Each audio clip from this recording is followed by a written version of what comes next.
Salut les joueuses et salut les joueurs, c'est Siol de la chronique JDR. Je profite que les grandes instances nous ont offert un peu d'antenne libre pour vous parler d'un jeu qui me tient à cœur. À vrai dire, il me tient tellement à cœur que je réfléchissais même à hacker ma propre chronique pour pouvoir vous le présenter même si ça n'est pas un jeu de rôle. J'avais même commencé à préparer tout un tas de justifications pour faire passer ça. Pour commencer, l'auteur du jeu est rôliste et il est aussi auteur de jeux de rôle, Sens. Il anime un podcast sur le jeu de rôle qui s'appelle La Cellule. Et il y a même eu un crossover interview avec Proxy Jeux. Et Olivier ne m'a même pas invité.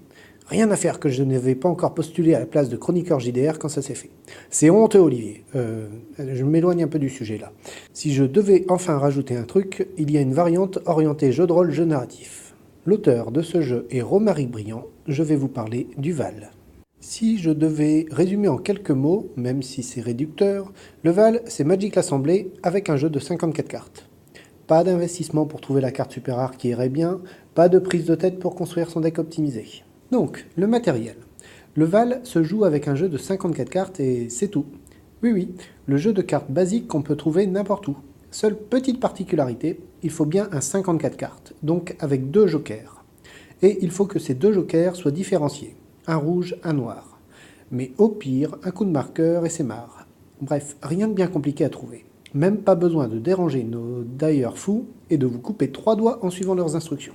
Bon, après avoir du papier, crayon, ou alors des D10, ou encore l'application Android ou HTML5 pour compter les points de majesté, ça peut être un plus. Le Val est un jeu d'affrontement entre 2 étoiles, c'est le nom des joueurs.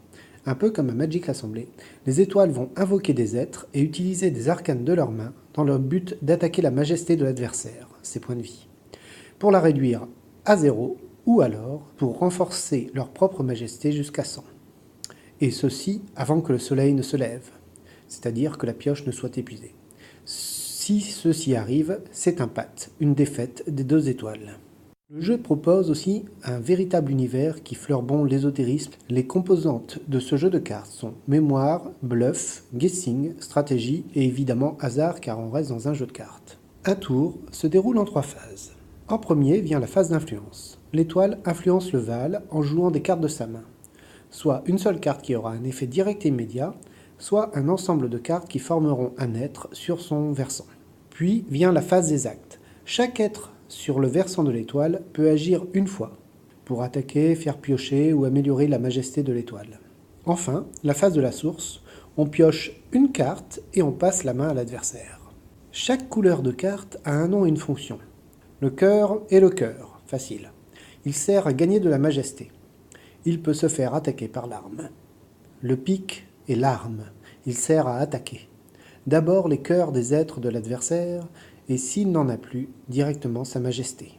Le trèfle est le pouvoir. Il sert à piocher des cartes et à regarder les cartes face cachée sur la table. Il peut se faire attaquer par l'esprit.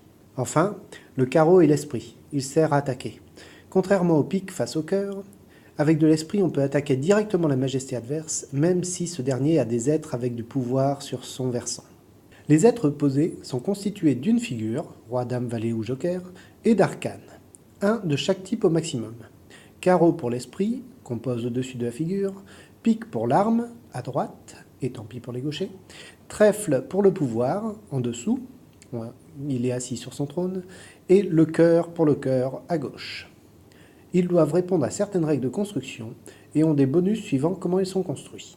Ainsi, un chevalier sera formé d'une figure centrale, d'une arme à sa droite, d'un cœur à sa gauche, d'un esprit au-dessus. Il n'a pas de pouvoir, car un chevalier fait d'un suzerain.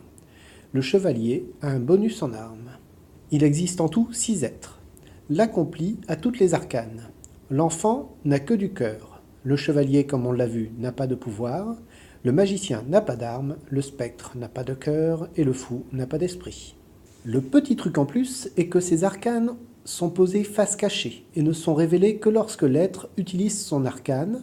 Par exemple, j'utilise mon arme, je dévoile le pic associé à l'être, ou s'il se fait attaquer. J'attaque le cœur de ton être avec mon pic, donc tu le dévoiles. Il y a donc aussi une bonne part de bluff. Oh, ce chevalier qui a un 10 en arme, il a forcément mis un gros cœur aussi pour le protéger, non? Et de mémoire, J'ai utilisé un 4 d'esprit pour attaquer le pouvoir du spectre, mais combien il avait déjà en trèfle, il l'a déjà utilisé il y a 2 tours pour piocher. Quand un être perd son cœur ou son pouvoir suite à une attaque, s'il ne ressemble plus à l'un des 6 êtres autorisés, on le considère mort et les cartes qui le composent vont à la rivière de la mort. La défausse est en effet étalée en rivière entre les deux joueurs, leur offrant ainsi une vue sur tout ce qui est déjà tombé au cours de la partie. Et donc par déduction, sur tout ce qui est encore dans la pioche, dans la main de l'adversaire ou caché sur les êtres de son versant. En résumé, c'est un très bon jeu d'affrontement, avec une superbe esthétique dans les mécaniques. Les noms des figures, les types d'actions, tout répond à une logique narrative s'inscrivant dans l'univers du Val. Le livre de base, qui s'appelle Le Val, le Testament de Sinlos, et son extension, Le Val 2, les Enfants du Soleil, explique les règles tout en décrivant cet univers et c'est un véritable régal à lire. Ils ne sont pas obligatoires si vous voulez apprendre les règles, par exemple si quelqu'un vous forme ou si vous étudiez la vidéo d'Expi Party présente sur Trick Track, mais ce serait vraiment dommage de passer à côté. Dans le Testament de Sinlos sont présentés l'univers du jeu, ainsi que les règles de base, des variantes et un exemple de partie. Dans Les Enfants du Soleil sont présentées quelques règles supplémentaires améliorant la profondeur du jeu et réduisant les problématiques de pénurie en rajoutant de la souplesse d'utilisation de certaines cartes. Il y a aussi des règles de tournoi continu et un autre point de vue sur l'univers, ce qui permet d'aller encore plus loin. Romaric, l'auteur, anime aussi un Podval du Cast, apparition mensuelle, où il discute avec d'autres joueurs sur des stratégies ou des concepts liés au jeu. En plus de cela, il y a une véritable communauté du Val animée par Romaric et toutes les bonnes âmes qui aiment ce jeu. Venez sur lesatelierimaginaires.com pour nous rencontrer.